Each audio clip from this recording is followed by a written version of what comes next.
धन गुरु हरगोबिंद साहब तख्त उपर विराजमान होए। प्यारिओ मीरी ते पीरी का सिद्धांत है, धर्म का ते सियासत का, धर्म ते राजनीति का।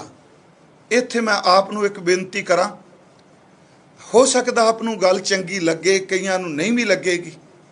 जिहड़ा असीं शब्द धर्म की व्याख्या करने हैं ना, मैं भी कहता रहा, सारे कहने छड्डो जी हुण तां धर्म दे उत्ते सियासत हावी होगी जी, राजनीति हावी होगी धर्म उत्ते। मैं हाथ जोड़ के बेनती करा, धर्म शब्द इन्ना कमज़ोर नहीं। धर्म उत्ते अज तक कदी भी सियासत नहीं खाई हावी होई।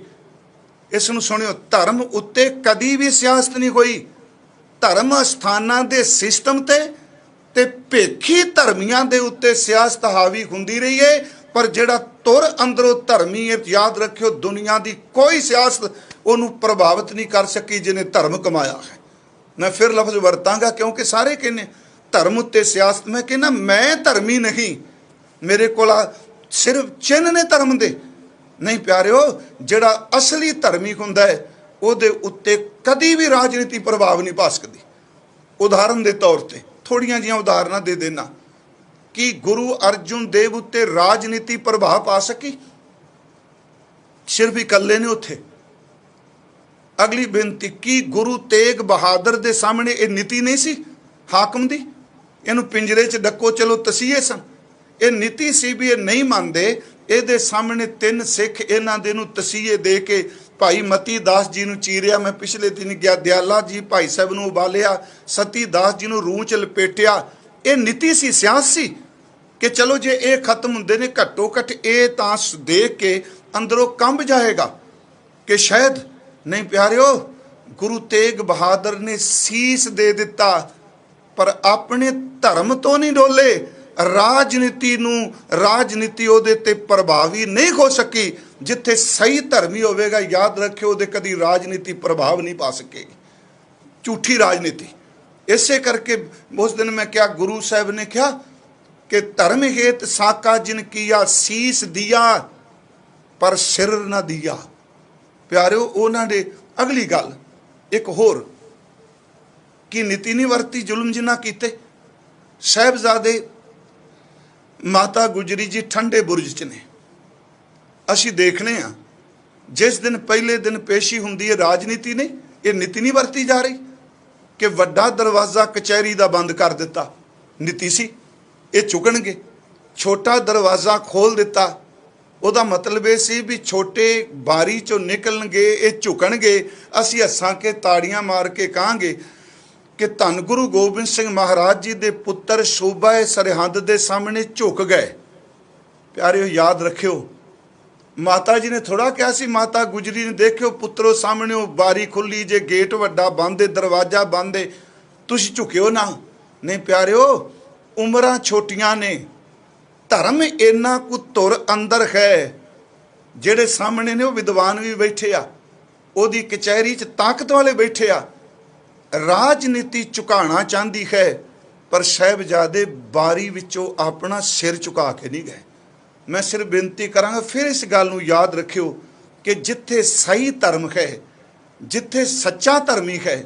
अज बाबा जरनैल सिंह नूं तुसीं असीं याद कर रहे हैं, मैं अगे भी अर्ज करनी, तुसीं जिन्ने उन्हां दे नाल रहे, अज पत्रकार, अज राजनीतिक, अज नाल रहने वाले लोग, इन्हां सारियां नूं पुछ के देखो। बाद भी जो मर्जी को चले, उन्हां खुद क्या बाद भी तां जनाखना, उन्हें क्या जिन्नी देर तक मेरे शरीर च सवास चलते ने, मैनू कोई फड़ के दिखाओ, मर गया तां मिट्टी दी मुठ जिथे मर्जी कोई लै जाए। सच जे उहदे जिउंदे जी कोई पत्रकार, कोई विद्वान, कोई नेता, कोई जर्नलिस्ट उहदे सामने अख नहीं मिला सकिया, भावें कि साडा पढ़िया लिखिया समाज कह दिंदा नहीं जी पढ़े नहीं।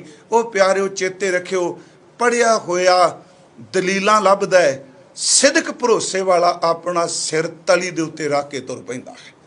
प्रोफैसर पूरन सिंह ने गल कही, चुपपरीत दा शहनशाह व्यापारी, वो कहंदा सूरमा समुंदर की तरह डूंगा हुंदा है, वो आकाश की तरह विशाल हुंदा है। कहंदा वो अपने आपे च जींदा है।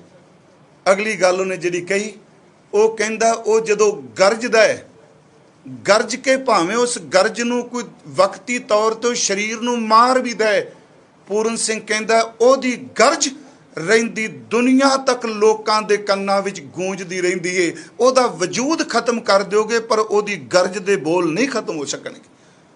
ਅਗਲੀ ਗੱਲ ਉਹਨੇ ਕਹੀ, ਉਹ ਕਹਿੰਦਾ ਕਾਇਰ ਬੰਦਾ, ਉਹ ਕਹਿੰਦਾ ਅੱਗੇ ਵਧੋ, ਬਹਾਦਰ ਕਹਿੰਦਾ ਪਿੱਛੇ ਹਟੋ। ਮੈਨੂੰ ਅੱਜ ਪ੍ਰੋਫੈਸਰ ਸਾਹਿਬ ਦੀ ਗੱਲ ਯਾਦ ਆ ਗਈ ਪੂਰਨ ਸਿੰਘ ਦੀ। ਮਨ ਚ ਆਇਆ ਵੀ ਇਹ ਕਿਉਂ ਕਹਿੰਦਾ ਕਾਇਰ ਕਹਿੰਦਾ ਅੱਗੇ ਵਧੋ, ਬਹਾਦਰ ਕਹਿੰਦਾ ਪਿੱਛੇ ਹਟੋ। ਵਾਰ-ਵਾਰ ਸੋਚਿਆ ਕਿਉਂ ਬਹਾਦਰ ਕਹਿੰਦਾ ਅੱਗੇ ਵਧੋ। ਉਹ ਕਹਿੰਦਾ ਨਹੀਂ, ਕਾਇਰ ਬੰਦੇ ਕਹਿੰਦੇ ਨੇ ਕਿ ਲੜ ਮਰਾਂਗੇ, ਪਰ ਬਹਾਦਰ ਕਹਿੰਦਾ ਨਹੀਂ, ਤੁਸੀਂ ਪਿੱਛੇ ਜੋ ਛਾਤੀ ਠੋਕ ਕੇ ਮੈਂ ਸਾਹਮਣੇ ਖਲੋਵਾਂਗਾ। ਮੈਂ ਆਪ ਨੂੰ ਇਸ ਕਰਕੇ ਬੇਨਤੀ ਕੀਤੀ, ਜਿਹੜਾ ਧਰਮ ਸ਼ਬਦ ਹੈ ਇਹ ਬੜਾ ਡੂੰਘਾ ਹੈ, ਤੇ ਇਸੇ ਕਰਕੇ ਸਾਡੇ ਪੂਰਵਜਾਂ ਨੇ ਜਦੋਂ ਅਰਦਾਸ ਦਾ ਪਹਿਰਾ ਇਹ ਪਦਾ ਖਾਸ ਕਰਕੇ ਸ਼ਹੀਦਾਂ ਲਈ ਬਣਾਇਆ ਤੇ ਉਸ ਵਿੱਚ ਉਹਨਾਂ ਨੇ ਧਰਮ ਲਫ਼ਜ਼ ਵਰਤਿਆ। ਉਹ ਅਸੀਂ ਸਾਰੇ ਪੜ੍ਹਨੇ ਆ ਕਿ ਜਿਨ੍ਹਾਂ ਸਿੰਘਾਂ ਸਿੰਘਣੀਆਂ ਨੇ ਧਰਮ ਹਿੱਤ ਸੀਸ ਦਿੱਤੇ। ਯਾਦ ਰੱਖੋ, ਲੁੱਟਾਂ ਖੋਹਾਂ ਕਰਕੇ ਨਹੀਂ, ਫਰੋਤੀਆਂ ਲੈ ਕੇ ਨਹੀਂ, ਐਵੇਂ ਬਰਾਦਰੀ ਦੇ ਵੈਰ ਵਿਰੋਧ ਕਰਕੇ ਲੋਕਾਂ ਦੇ ਜੀ ਮਾਰ ਕੇ ਨਹੀਂ। ਮੈਂ ਸੱਚੀ ਬੇਨਤੀ ਕਰ ਰਿਹਾ। ਉੱਥੇ ਉਹਨਾਂ ਲਿਖਿਆ ਜਿਨ੍ਹਾਂ ਸਿੰਘਾਂ ਸਿੰਘਣੀਆਂ ਨੇ ਧਰਮ ਹਿੱਤ ਸੀਸ ਦਿੱਤੇ, ਬੰਦ ਕਟਾਏ। ਇੱਥੇ ਯਾਦ ਰੱਖੋ ਧਰਮ ਹੇਤ ਹੈ, ਇੱਥੇ ਧਰਮ ਤੇ ਸਿਆਸਤ। ਉਹ ਸਭ ਤੋਂ ਵੱਧ ਤਾਂ ਮੌਤ ਦਾ ਡਰ ਹੈ, ਸਿਆਸਤ ਦਾ ਤੇ ਇੰਨਾ ਡਰ ਹੀ ਨਹੀਂ। ਜਿਸ ਬੰਦਿਆਂ ਨੂੰ ਮੌਤ ਨਹੀਂ ਝੁਕਾ ਸਕੀ, ਧਰਮੀ ਬੰਦੇ ਨੂੰ ਮੌਤ ਨਹੀਂ ਝੁਕਾ ਸਕੀ, ਉਹਨੂੰ ਰਾਜਨੀਤੀ ਝੁਕਾ ਜੂਗੀ। ਜਿਨ੍ਹਾਂ ਸਿੰਘਾਂ ਸਿੰਘਣੀਆਂ ਨੇ ਧਰਮ ਹਿੱਤ ਸੀਸ ਦਿੱਤੇ, ਬੰਦ ਕਟਾਏ, ਖੋਪਰੀਆਂ ਲੁਕਾਈਆਂ, ਚਰਖੜੀਆਂ ਤੇ ਚੜੇ, ਆਰਿਆਂ ਨਾਲ ਚੀਰੇ ਗਏ, ਗੁਰਦੁਆਰਿਆਂ ਦੀ ਸੇਵਾ ਲਈ ਕੁਰਬਾਨੀਆਂ ਕੀਤੀਆਂ। ਅੱਗੇ ਸ਼ਬਦ ਕੀ ਹੈ ਜੀ? ਧਰਮ ਨਹੀਂ ਹਾਰਿਆ। ਧਰਮ ਕਦੀ ਨਹੀਂ ਹਾਰਦਾ, ਨਾ ਮੌਤ ਤੋਂ ਨਹੀਂ ਹਾਰਦਾ, ਟੈਂਕਾਂ ਤੋਂ ਨਹੀਂ ਹਾਰਦਾ, ਰਾਜਨੀਤੀ ਤੋਂ ਨਹੀਂ ਹਾਰਦਾ। ਧਰਮ ਸਦੀਵ ਕਾਲ ਲਈ ਰਹਿੰਦਾ। ਬੜੇ ਸਵਾਲ ਨੇ। ਦੇਖੋ ਜੀ, ਇੰਨਾ ਨੁਕਸਾਨ ਮੈਂ ਕਹਾਂਗਾ, ਮੇਰੇ 'ਚ ਇੰਨਾ ਦਮ ਨਹੀਂ, ਮੈਂ ਗੱਲ ਕਰ ਰਿਹਾ। ਜਦੋਂ ਸੂਰਮਾ ਨਿਕਲਦਾ ਵਕਤੀ ਤੌਰ ਤੇ ਵਿਰੋਧ ਹੁੰਦਾ ਹੈ, ਪਰ ਮੈਂ ਅਰਜ਼ ਕੀਤੀ ਉਹ ਗੂੰਜ ਸ਼ੇਰ ਦੀ ਰਹਿੰਦੀ ਦੁਨੀਆ ਤੱਕ ਗੂੰਜਦੀ ਹੈ। ਇੱਥੇ ਧਰਮ ਨਹੀਂ ਹਾਰਿਆ, ਸਿੱਖੀ ਕੇਸਾਂ ਸਵਾਸਾਂ ਨਾਲ ਨਿਭਾਈ। ਗੁਰੂ ਹਰਗੋਬਿੰਦ ਸਾਹਿਬ ਨੇ ਅਕਾਲ ਤਖਤ ਦੀ ਸਿਰਜਣਾ ਕੀਤੀ।